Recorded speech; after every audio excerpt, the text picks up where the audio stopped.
What if I told you that the Ferrari SF26 not only exceeded expectations, but was deciphered completely differently by Leclerc and Hamilton, to the point of baffling Vasseur himself? What does this data imply, and how can it completely change the hierarchy within Ferrari in 2026? It all started with 5 days of testing at the Circuit de Barcelona, Catalunya, at the end of January 2026. From day one, it was clear that the car was not performing as anticipated in the wind tunnel models. Surprisingly, this was not bad news. The SF26 on-track data showed an almost perfect correlation with the Maranello simulator, something Ferrari had been desperately seeking for years.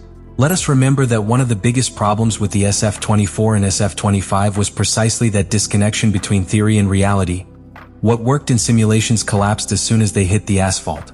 But now, for the first time in a long time, the car delivered exactly what it promised in terms of balance, energy efficiency, and degradation. However, what made these tests a fascinating episode was the diametrically opposite way in which both drivers approached and understood the new car. Charles Leclerc, already established at Ferrari as the internal reference, began with a meticulous attitude.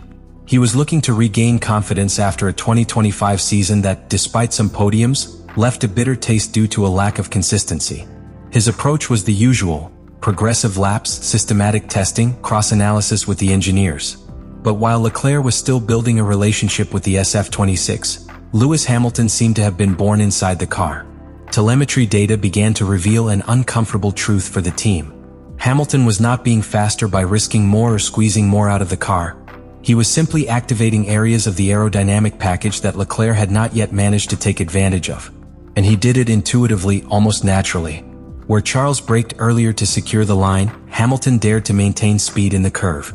Where Leclerc suffered with energy regeneration under braking, Hamilton optimized load transfer to extract more power from the new MGUK, without generating overheating or loss of efficiency. Internally, this divergence generated two simultaneous emotions: enthusiasm and bewilderment. On the one hand, the possibility that Ferrari finally had a competitive car, validated on the track and with two world-class drivers. On the other hand, the fear that this difference in reading between Hamilton and Leclerc was not something momentary, but rather the reflection of a structural advantage in the Britain style that could disrupt the team's internal hierarchy. Because it wasn't just about pure speed, it was about understanding the car before anyone else. Loic Serra, Ferrari's technical director and architect of the SF26, was forced to review his own setup parameters when seeing Hamilton's results. The information provided by the car indicated that some of the intermediate aerodynamic load zones, initially planned as critical and delicate, responded very solidly under the aggressive but precise driving of the 7-time champion. Leclerc, on the other hand, had not yet found how to activate these zones consistently, which forced him to rely more on stable configurations that limited the car's operating range. And there a new point of tension appeared within the team: the interpretation of the data. Should Ferrari reconfigure its base setup to favor Hamilton's approach, even if that marginalized Leclerc's preferences? Or should they continue searching for a path of balance that would partially compromise the potential of both in favor of internal harmony? What became clear is that, in Maranello, no one expected a start to testing with such a degree of technical clarity, nor such a marked difference in the way its two stars understood the car. And although Vasseur was optimistic in his statements, something much deeper was brewing internally: the possibility that Hamilton, even after a difficult year of adaptation, would become the true technical axis of the team. Inside Ferrari's engineering room, the main screen showed two overlapping lines: blue for Leclerc, red for Hamilton. What at first glance seemed like a minor difference in corner entry was actually telling a completely different story. A story that no one in Maranello had anticipated. The SF26, a car designed for progressive stability, behaved radically differently depending on who was driving it. And the telemetry didn't lie. Hamilton wasn't just being faster. I was accessing performance windows that were not even considered optimal in the car's initial development phase. While Leclerc traced the curves with Swiss precision, prioritizing stability and clean lines, Hamilton played with the limits of the chassis, braking distribution, and the energy behavior of the new hybrid system. Each corner entry showed how he delayed braking a few more milliseconds, how he kept the pedal depressed just to the limit of losing grip, and how he used the energy regeneration system as another tool to balance the car. This is where one of the most revolutionary technical keys of 2026 comes into play: the new MGUK, capable of generating up to 350 kilowatts of power, almost 3 times more than in the previous era. This system requires not only perfect integration with the chassis and brakes, but also an interpretation capacity on the part of the pilot that very few possess. And Hamilton, with his experience, his sensitivity to the limit and his knowledge of energy management, seemed to have unlocked an advanced mode of the car. In simple terms, where Leclerc managed braking as a transition between speed and traction, Hamilton understood it as a multifunctional process. It regenerated energy, prepared traction, stabilized the rear axle, and also protected the tires. Everything in a single gesture. This allowed him to maintain a sustained race pace over long runs, without falling into Ferrari's classic Achilles heel, premature degradation. But the difference was not just physical. It was mental. Hamilton read the car as a living structure. In his radio comments, he wasn't just talking about understeer or oversteer.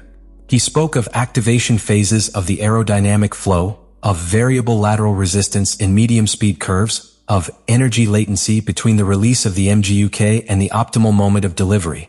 A language that impressed even the Maranello engineers, accustomed to technical reports, but not to such precise diagnoses from the cockpit. Leclerc, for his part, was still fast.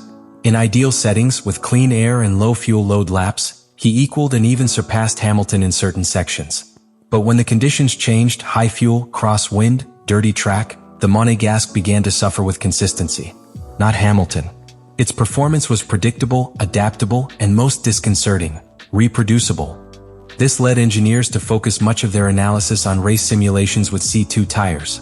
During a stint of more than 60 laps, Hamilton maintained a constant degradation, with no appreciable loss of time per lap. It did not need balance corrections or differential adjustments. The car remained within the optimal operating window for longer than expected. And that translates into a compelling conclusion. The SF26 not only performs better than expected, it performs better when Hamilton drives it. Simulation data validated this hypothesis. Lateral loads and fast corners showed less structural stress when the Briton was behind the wheel. Even in situations with crosswinds or falling temperatures, its styling generated fewer thermal demand peaks on the rear axle. This has direct implications on tire life, the efficiency of the aerodynamic package, and of course the overall race strategy. And this is where the invisible magic appears. It is not something that the spectator sees in a fast lap. It is not a pole position nor a spectacular overtake. It's the silent way a driver transforms the way the car behaves, not just for himself but for the entire team. What Hamilton achieved in Barcelona was not only to excel in the times, it was to alter the technical perception of the car. It made engineers rethink configurations, let the analysts adjust their simulations, and that Leclerc, for the first time since he was the undisputed leader of Ferrari, looked at the data from the other side of the garage with genuine concern. Because what the telemetry revealed, beyond tense, was an even more uncomfortable truth. The SF26 seemed to be speaking Hamilton's language. The tests in Barcelona had concluded. The stopwatches were off, the garages were dismantled, and the Ferrari engineers, sitting at their terminals, were beginning to process a truth that was increasingly difficult to ignore. Lewis Hamilton had set the absolute best time of the entire week, 1 minute and 16.348 seconds. 1/10 ahead of George Russell in the Mercedes W17 and several tenths ahead of Charles Leclerc with the same car. But that number, cold in appearance, was only the surface of a much deeper reality. Because in Maranello, what really caused noise was not the tenths, but the way in which they had been obtained. Hamilton had not exploited the car with aggressive settings or sought marketing times. It did so with a setup that remained within the operating margins defined by the team. However, the car, the same SF26 that Charles Leclerc had been helping to develop for months, responded with greater docility, efficiency, and consistency in the hands of his new partner. And that was generating more than just technical astonishment. It was causing a structural shift. But, on the other side of the garage, Charles Leclerc represents something that no data can erase: identity. His link with Ferrari is not circumstantial. It is emotional, historical, deeply symbolic. He has been the soul of the team for years. And now, when Ferrari appears to finally have a competitive car, it finds itself in an unexpected position, having to learn from the newcomer. Let me know in the comments what you think about all this.